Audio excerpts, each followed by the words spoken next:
रामाय रामभद्राय रामचंद्राय वेदसे रघुनाथाय नाथाय सीताया पते नमः। सियावर रामचंद्र भगवान की जय, माँ भवानी की जय। शारदीय नवरात्रे जो आज संपन्नता की ओर है, आज माँ सिद्धिदात्री जी का नवरात्रा है। नवमी की पावन तिथि है, अश्विन मास है, शुक्ल पक्ष है और ये पावन महोत्सव जो 9 दिनों तक चल रहा है और आज भी है, इस सब की आपको बहुत बहुत बधाई, शुभकामनाएं। ये दिव्य महोत्सव जिसमें माँ भगवती की अपार कृपा बरसती है, उनकी दिव्य किरणें, दिव्य कृपाएं उनकी बरसती हैं और भक्तजन जो हैं उनकी साधना आराधना करके माँ भवानी की कृपा को प्राप्त करते हैं। और हमारे गुरु परिवार के लिए ये नवरात्रि बहुत विशेष है, क्योंकि गत वर्ष 2024 में इसी अश्विन मास के शारदीय नवरात्रों में हमारे गुरुदेव जी ने श्री रामचंद्र पादुका जी की स्थापना की थी। हमारे गुरुदेव जी ने महान तप किया, जिसके फलस्वरूप हमें वह दिव्य श्री रामचंद्र जी की चरण पादुका की प्राप्ति हुई, जिसे प्राप्त करने के लिए जन्म जन्मांतर लग जाते हैं। जन्म जन्म मुनि जतन कराही, अंत राम कहीं आवत नाही। जिसे प्राप्त करने के लिए जन्म जन्मांतर भी कम पड़ जाते हैं। ऐसी दिव्य कृपा हमें हमारे गुरुदेव ने तप किया और हमें कृपा प्राप्त हुई। उन्होंने तपस्या की और हमें फल की प्राप्ति हुई, सहज में ही, बहुत सहज में। तो आज हम दूसरे वर्ष में प्रवेश करने जा रहे हैं। 1 वर्ष पूर्ण हो चुका है और गत वर्ष इन दिव्य जो है चरण पादुका है, इनकी शोभा यात्रा भी निकाली गई थी। ये मेरे उन प्रभु श्री राघवेंद्र सरकार जी की चरण पादुका है, जिनके विषय में महापुरुषों ने बहुत उनके गुणों को गाया है। येन केन प्रकारेण कार्यम राघव चिंतनम, पाप राशि क्षणादग्धा श्री राम चिंतनेन ही, भवत यत्र न संदेह पावकेन यथाकुटी। महापुरुषों ने बहुत सुंदर वर्णन किया है कि जैसा भी हो सके, जिस भाव से भी हो सके, हमें प्रभु श्री रामचंद्र जी का भजन करना चाहिए, उनका स्मरण करना चाहिए, उनका चिंतन करना चाहिए, क्योंकि उनका भजन, उनका स्मरण, उनका जो चिंतन है वो हमारे पाप राशि क्षणादग्धा, क्षणों में ही अपार हमारी पाप राशियों को जला करके भस्म कर देता है। भवत यत्र न संदेह, हे जीव इसमें संदेह मत कर, क्योंकि जैसे पावकेन यथाकुटी, जैसे भयंकर अग्नि पर्णकुटी को जला करके भस्म कर देती है कुछ क्षणों में ही, ऐसे ही मेरे राघव का चिंतन, मेरे राघव का स्मरण, मेरे राघव का नाम, मेरे राघव का यश, केवल मेरे राम का नाम ऐसे ही जीव के पापों को जला करके भस्म कर देता है। ऐसे अकारण करुणा करने वाले मेरे रामचंद्र जी हैं। आपदाम पर हरता राम, दाता राम सर्व संपदाम, और सभी आपदाओं को वो नष्ट करते हैं और सभी दातों को देने वाले हैं। ऐश्वर्य को, सुख को, सौभाग्य को, वृद्धि को, उन्नति को, पावनता को, दिव्यता को प्रदान करने वाले श्री रामचंद्र जी हैं। लोकाभिरामम, और इस संसार के आधारभूत हैं। कारुण्य रूपम करुणाकरंतम श्री रामचंद्रम शरणम प्रपद्ये, और करुणा के अवतार हैं और इस संसार को ऐसे इसका पालन पोषण करते हैं जैसे माता अपने छोटे से शिशु का पालन पोषण करती है। और महापुरुषों ने बहुत सुंदर वर्णन किया है कि इस संसार में जो राम जी के नाम का अवलंबन लेकर के रहते हैं ना, पाताल भूतल व्योमचारिणी शश्मचारिणा ना द्रष्टुमपि शक्ता से रक्षितम राम नामाभि, जो राम नाम से अभिरक्षित हैं, जिनके पास राम नाम रूपी एक महाकवच है, सुरक्षा कवच है, ऐसे जो धन्य जीव हैं, जो ऐसे भक्तजन हैं, जो ऐसे महान लोग हैं, उन पर कभी भी ना तो पाताल में विचरण करने वाले या बुरे जो बुरी चीज़ें हैं, नेगेटिविटी है, ना धरती पर रहने वाली, ना आकाश में विचरण करने वाली कोई भी बुरी दृष्टि डालने वाली, कोई डाकनी, कोई प्रेत बाधा, कोई पिशाचनी, कोई भी उनको प्रभावित नहीं कर सकती। यद्यपि उनके प्रभाव से वो अतिशय डर करके दूर भाग जाती हैं।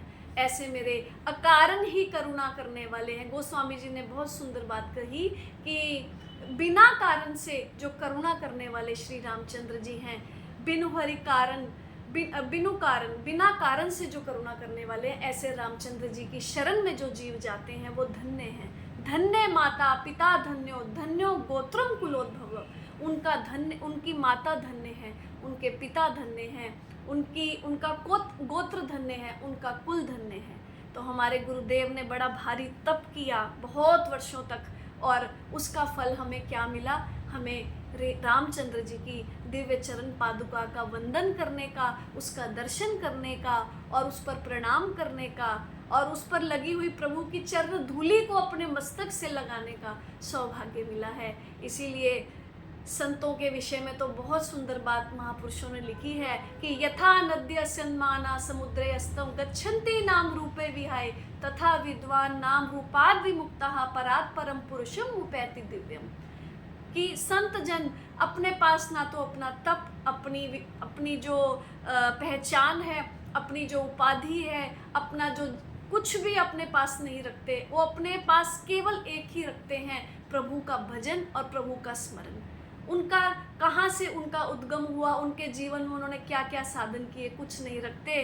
जैसे पहाड़ों में से निकलने वाली जो नदियाँ हैं, जो जल की दिव्य धाराएं हैं, वो सब दौड़ती चली जाती हैं और जाकर के सागरमय हो जाती हैं और अपने रूप, अपने स्वरूप, अपनी पहचान, अपना उद्गम स्थान, अपना नाम, अपना तप, अपनी जर्नी सब छोड़ देती हैं, भूल जाती हैं और केवल अपने डेस्टिनेशन को, अपने गंतव्य को याद रखती हैं और उसी में जाकर के एक रस हो जाती हैं। जैसे जल में जल मिल जाए तो एक हो जाता है, उसमें से फिर भिन्नता करनी संभव नहीं है। चीनी वाले मीठे जल में यदि और चीनी मिला करके और उसे और मीठा बना दिया जाए तो उसे अलग नहीं किया जा सकता। इसी प्रकार संत जन अपना तप, अपने साधन, अपने भजन, अपने व्रत, अपने उपवास, अपने नियम सब परमात्मा को समर्पित करके और उसी का ही रूप स्वरूप हो जाते हैं। और जब भी उनके हाथ उठते हैं प्रभु के आगे तो इसी प्रार्थना से उठते हैं कि हे प्रभु, ये पृथ्वी हरितिमा से परिपूर्ण रहे, ये जो नदियां हैं इसमें जल स्वच्छ रहे और नियमित रहे और कहीं भी आपदाएं ना आए और इस धरती पर अनाज की कभी कमी ना हो, समृद्ध बने हमारा राष्ट्र, हमारा संसार, जो हमारी पृथ्वी मंडल है वो समृद्ध बने और यहाँ के सभी जो लोग हैं वो सदैव खुशहाल रहें और धर्म का आचरण करते हुए, प्रभु की भक्ति करते हुए अपने जीवन को व्यतीत करें। तो संतों का तो जीवन दूसरों के लिए ही है और जब भी उन्होंने तप किया है तो दूसरों के परहित के लिए किया है। जिस तरह ब्रह्मा तप करते हैं, तपोबल रचई प्रपंच विधाता, तपोबल विष्णु सकल जगत राता, तपोबल महेश्वर करही संगारा, तपोबल शेष धरई महिभारा। ब्रह्मा जी तप करते हैं, सृष्टि में नित्य नए निर्माण होते रहते हैं, नित्य प्रति यहाँ निर्माण चलता रहे, निर्माण कभी रुकता नहीं, इसलिए तप करते हैं। विष्णु जी जगत के पालन पोषण के लिए नित्य प्रति तप करते हैं।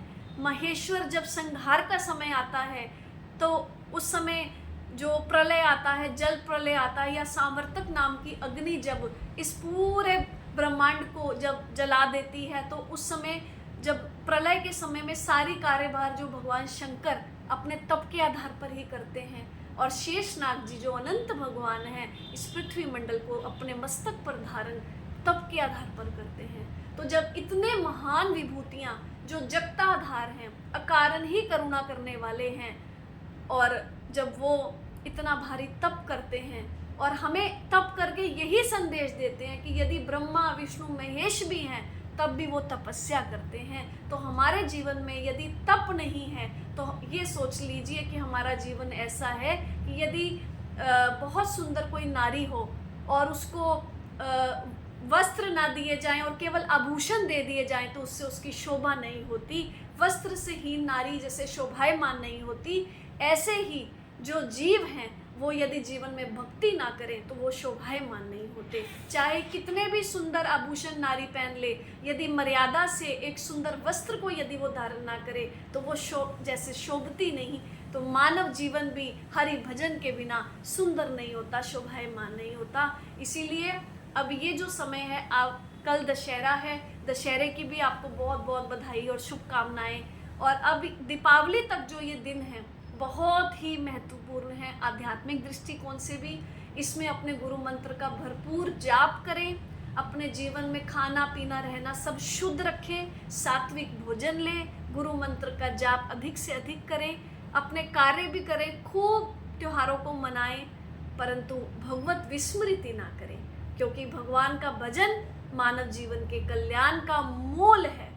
रामचंद्र के भजन बिना जो चह पद निर्वाण, ज्ञानवंत अपि सो नर पशु बिनु पूछ विशान। गोस्वामी जी कहते हैं कि रामचंद्र जी के भजन के बिना यदि कोई जीव सोचे कि मेरा कल्याण होगा, तो ये समझ लीजिए कि वो कैसा है। यद्यपि वो मनुष्य है, परंतु उसकी बुद्धि उस जीव, उस जानवर की तरह है जो कि जिसकी पूंछ काट दी गई हो।